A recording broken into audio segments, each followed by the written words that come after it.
What's up guys, I'm Seth. And I'm Lauren. Yep, and we're here in Merida, which has been our home for the past 5.5 weeks. And today we're gonna show you what makes Merida so special and why we've really fallen in love with the city. And yeah, absolutely, we're gonna take you to our favorite spots and also tell you about what some of our favorite things to do have been while we've been here. Yep, little travel tip to help you along in your decision to come here. Right now, the Merida International Airport is actually offering COVID testing for departures. It's rapid, so you can just show up to the airport a few hours early and get that test. Now, we haven't done that ourselves, but that's the word on the street. So it definitely makes it a lot easier to get a test and go back to your home country.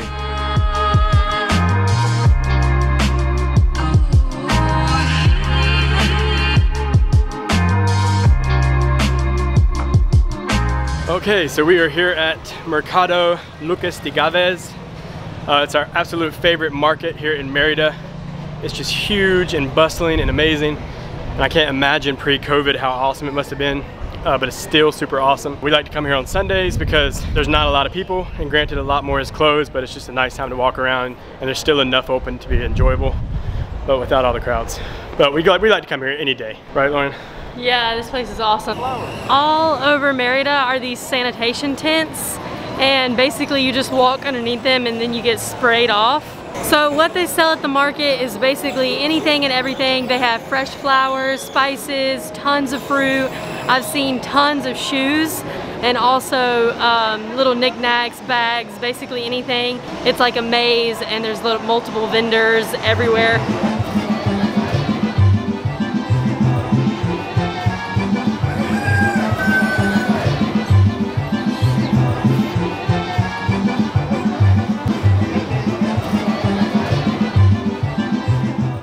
Seth just accidentally walked into the women's bathroom. Alright, well I'm glad he found a men's bathroom, so.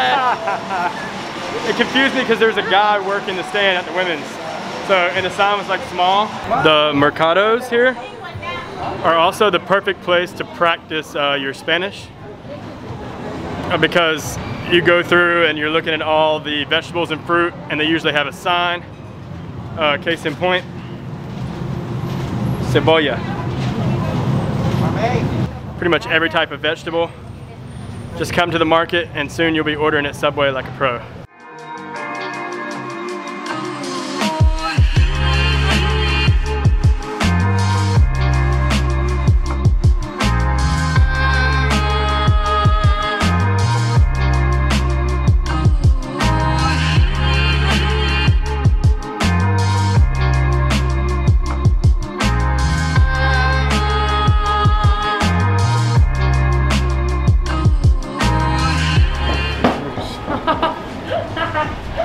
Not sure what these drinks are, but we're gonna try one. So that should be enough, right? Yeah.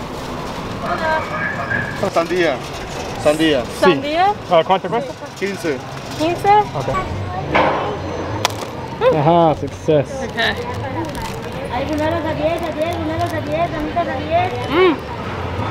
Oh my gosh, it's like watermelon juice.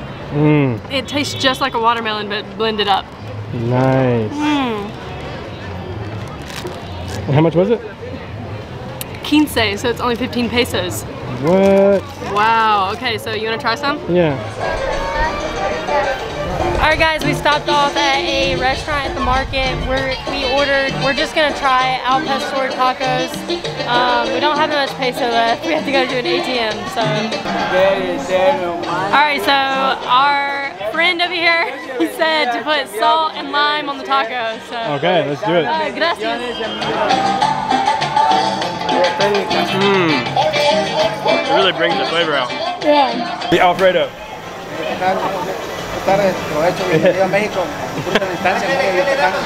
See it, nice and fresh, yeah. Oh, okay. Put this on it.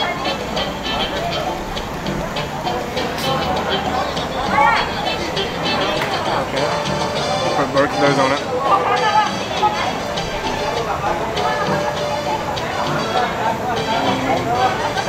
Okay. Okay. Alright, he's... Oh, okay. Okay.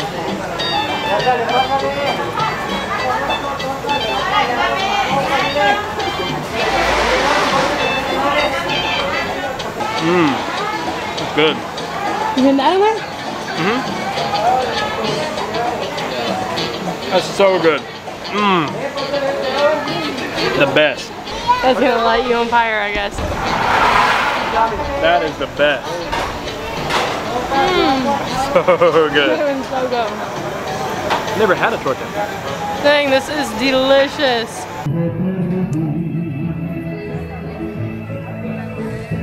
Our next stop is Paseo de Montejo. You'll notice that it is much more different from the rest of Merida. It was actually modeled after a famous street in Paris. This one was built between the late 1800s and early 1900s, and it was built because this area was like really coming up off of exporting henequen back in the day, which is a fabric that you can make string and hammocks out of and hats and stuff like that. So they were exporting that, and it was a booming time for the economy, and so they built this beautiful street and all of these massive mansions, like gorgeous mansions, which some of them now have been turned into businesses and Starbucks and things like that.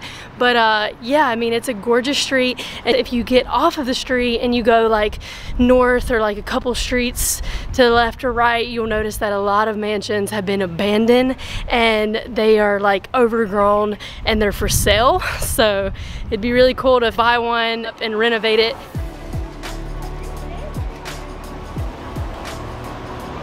If you head to the north of Merida, it's a much different vibe.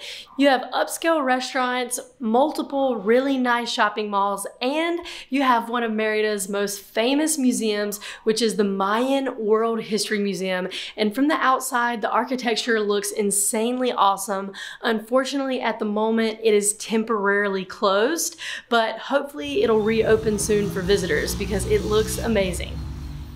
Something on your agenda for Merida if you're gonna come visit here, literally one of the things that I would recommend is just walking in town and through the little back roads.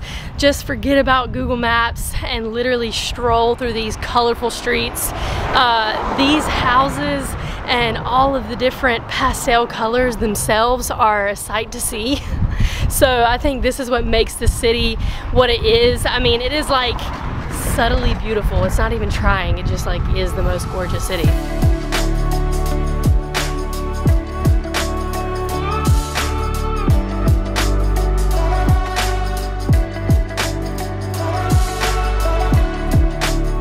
A couple more tips when traveling to Merida. Hammocks are a part of the culture here. We've actually been told by locals that more than 80% of the population sleeps in hammocks versus beds. So we highly recommend booking an Airbnb or a hotel that offers a hammock as well as the bed because it's something that you're definitely gonna wanna try. You might also run into locals that will offer to take you to a Mayan Mercado. It's actually really fun. It's very chill. If you want to go check out the hammocks and get more information from somebody who sells them, there's really no pressure to buy, and it's a cool experience as well. Because if you purchase from the Mayan communities, they basically look at hammocks like an art form. You'll get a hammock that the Mayan community put a ton of time and quality into. This is the sisal. Can you look the way, the way?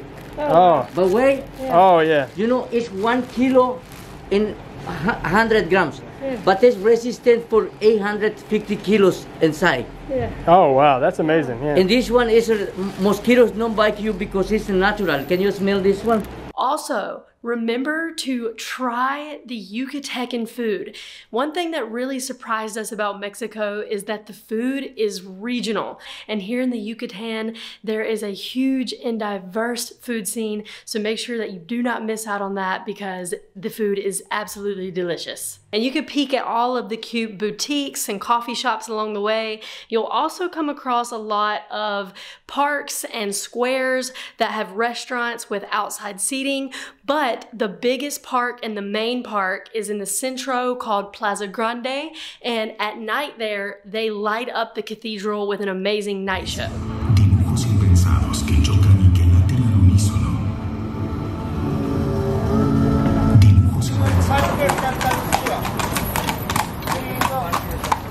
We're outside of Mercado 60, which is actually a food hall here in Mérida. We're super excited to try this out. I think there's about 17 food vendors here.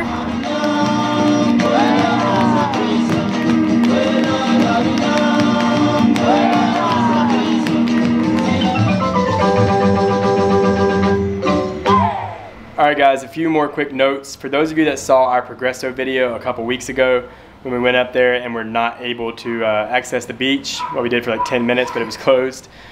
We found out that they're closing it on holidays. Yep, so it's just a COVID precaution. We timed it so wrong, but the beaches are open, just not for any holidays because I guess they don't want it to get too packed out. Yeah, but, so if you're coming to Mérida and need that quick beach getaway, that is going to be an option for you if you just don't come on a holiday. Yeah, and also make sure you guys subscribe to our channel because we are going to have a lot more expat information coming out for you. A major one is how we're making a living in Mexico right now, so be on the lookout, thumbs up, and subscribe.